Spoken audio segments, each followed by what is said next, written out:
अस्सलाम वालेकुम दोस्तों, मैं मौजूद हूँ इस टाइम विलेजियो मॉल कतर दोहा में। कतर हम आए हैं बाय रोड अबू धाबी से। अब यहाँ से स्टोरी शुरू होती है कॉम्प्लिकेटेड। कतर में जब हम इमिग्रेशन पे गए तो उसने हमारे पासपोर्ट उठा के वापस हाथ में थमा दिए। तो उसने कहा आप कतर एंटर नहीं हो सकते। अस्सलाम वालेकुम दोस्तों, मैं मौजूद हूँ इस टाइम विलेजियो मॉल कतर दोहा में। और दोहा तक का हमारा सफ़र कैसा रहा, कतर हम कैसे पहुँचे, बेसिकली ये वीडियो मैंने बनाई है बहुत से दोस्तों को इन्फॉर्मेशन देने के लिए, क्योंकि बहुत से लोग बहुत सी गलतियाँ कर सकते हैं। तो मैंने कहा चलिए वीडियो बना के आपको कुछ चीज़ों के हवाले से इन्फॉर्म कर दूँ। देखिए, कतर हम आए हैं बाय रोड अबू धाबी से और तकरीबन ये साढ़े छः घंटे की ड्राइव है या रास्ता है। हम लोग अबू धाबी से निकले थे तकरीबन लेट्स सपोज़ कि अगर मैं कल की बात करूं तो कल हम लोग निकले थे 12 बजे के करीब, दोपहर 12 बजे। सबसे पहले हमने ऑफ कोर्स यूएई बॉर्डर को एग्ज़िट किया, जो कि इतना पेचीदा नहीं था, बहुत आसान था। सऊदीया बॉर्डर में जब हम एंटर हुए वो भी इतना मसला नहीं था, सऊदी वर वेरी वेलकमिंग। और गाड़ी की स्कैनिंग, गाड़ी की चेकिंग में थोड़ा सा टाइम लगता है। तो उसके बाद हम लोग एंटर हुए सऊदी की टेरिटरी में। सऊदीया की टेरिटरी के बाद 1 घंटे की ड्राइव के बाद हम वापस कतर में एंटर हुए। अब यहाँ से स्टोरी शुरू होती है कॉम्प्लिकेटेड। जब हम कतर पहुँचे तो मैं और मेरे 4 दोस्त मेरे साथ थे, मेरे हमरा थे। कतर में जब हम इमिग्रेशन पे गए तो उसने हमारे पासपोर्ट उठा के वापस हाथ में थमा दिए। अब यहाँ पे हुआ क्या कि हमारे जहनों में ये था कि जी ऑन अराइवल वीज़ा है। तो उसने कहा जी आपके पास वीज़ा है? हमने कहा हमारे पास तो वीज़ा नहीं है। तो उसने कहा आप कतर एंटर नहीं हो सकते, you need to go back to Saudia. तो वी वर वेरी सरप्राइज्ड कि यार हमारे नॉलेज के मुताबिक जो है वो कतर का ऑन अराइवल वीज़ा था। आप में से बहुत से लोग भी यही सोच रहे होंगे, तो मैं थोड़ी सी चीज़ें आपको बता दूंगा जो आपको हेल्प आउट करेंगी। एनीवेज़ हमें इमिग्रेशन पे ले गए, हम इमिग्रेशन चले गए। अब इस दौरान आपको पता है हमने वीज़ा अप्लाई किया हुआ था। ये बात गौर से सुन लीजिएगा, क्योंकि हमसे एक मिस्टेक हुई थी।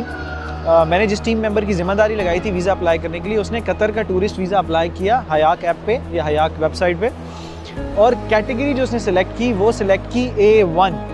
तो आप में से कोई भी अगर GCC रेजिडेंट है तो A1 कैटेगरी सिलेक्ट मत करें, क्योंकि जब आप A1 कैटेगरी सिलेक्ट करते हो तो आपकी एप्लीकेशन स्टक हो जाती है, फंस जाती है, रुक जाती है। हमें सिलेक्ट करनी चाहिए थी कैटेगरी A2। A2 जो है वो GCC रेजिडेंट्स के लिए टूरिस्ट वीज़ा है। A2 का अप्रूवल आता है 1 घंटे में या आधे घंटे में। अब हमें भी यही पता था कि यार अप्रूवल आधे घंटे में 1 घंटे में आता है, नहीं आ रहा। हमने सोचा वेबसाइट डाउन होगी 1 2 3। हम चल पड़े अबू धाबी से सऊदीया, सऊदीया से कतर। अब ये चीज़ें तो मैंने बाद में रिसर्च की ना, जब मैं फंस गया इमिग्रेशन पे। जब मैं इमिग्रेशन पे फंस गया तो मुझे पता चला कि यार यहाँ पे आके तो हमारे पास वीज़ा नहीं है and we need the visa and they are sending us back to Saudia and then back to Abu Dhabi. तो वहाँ पे हमने वीज़ा ऑफिसर से थोड़ी सी गुफ्तगू की। कतर की जो इमिग्रेशन है वो बड़े अच्छे हेल्पफुल लोग हैं, उर्दू भी बोल लेते हैं, इंग्लिश भी बोल लेते हैं, अरबिक तो उनकी वैसे भी लैंग्वेज है। तो उन्होंने गाइड किया कि आपके पास होटल बुकिंग है? हमने कहा बिल्कुल हमारे पास होटल बुकिंग है। हमने उसको दिखाई, उसने कहा कहाँ से की? हमने कहा booking.com से। उसने कहा नो, डिस्कवर कतर एक वेबसाइट है। अब ये बड़ी इंपॉर्टेंट चीज़ है, डिस्कवर कतर एक वेबसाइट है, आप उसके थ्रू बुकिंग कीजिए, उसके थ्रू अपने होटल की बुकिंग कीजिए, तो मैं आपको अभी वीज़ा दे देता हूँ। ये एक सॉर्ट ऑफ फेवर वो कर रहा था कि वीज़ा ऑन अराइवल होटल्स जो हैं वो डिस्कवर कतर के पोर्टल पे हैं, आप वहाँ से जाएँ, अपने होटल की बुकिंग करें। मेरे पास पेड बुकिंग लेके आएँ, ये वीज़ा ऑफिसर कह रहे हैं इमिग्रेशन पे, मैं आपको वीज़ाज़ ग्रांट कर दूँगा। वी वर हैप्पी कि हम 6 घंटे की ड्राइव करके आए हैं। हमने booking.com वाले होटल से रब्ता किया, बुकिंग कैंसिल की, डिस्कवर कतर की वेबसाइट ओपन की।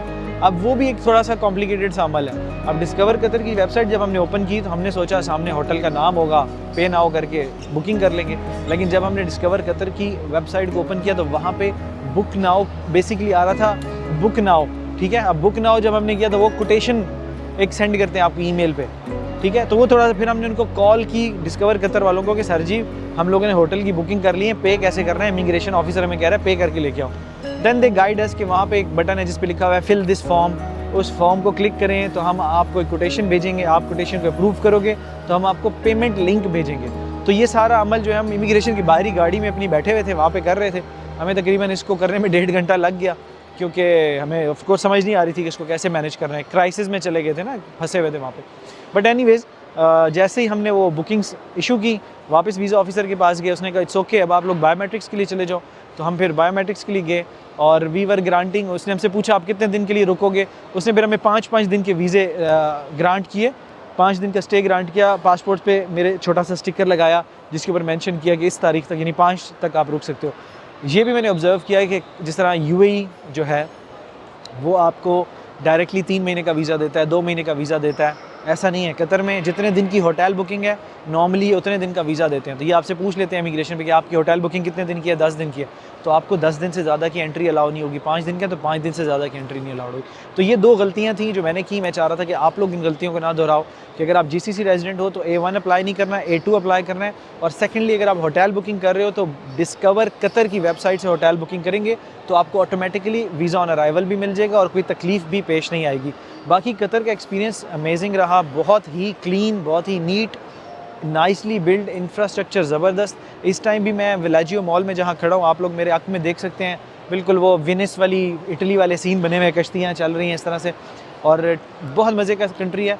और क्लीनलीनेस पे मैं बड़ा इनको, सफाई के ऊपर बहुत इनको 10 आउट ऑफ 10 मार्क्स दूंगा, क्योंकि जहाँ मैं होटल में स्टे कर रहा था या सिटी के मैंने मुख्तलिफ़ इलाकों का दौरा किया, वहाँ पे मैं गया तो मुझे वहाँ पे कोई कचरा, गंदगी, इस तरह की चीज़ें, पोल्यूशन नज़र नहीं आई। बड़ा अच्छा वेल मैनेज्ड है। तो हाईली रिकमेंडेड कि आप लोग कतर दोहा एक दफ़ा ज़रूर आएँ। Thank you so much.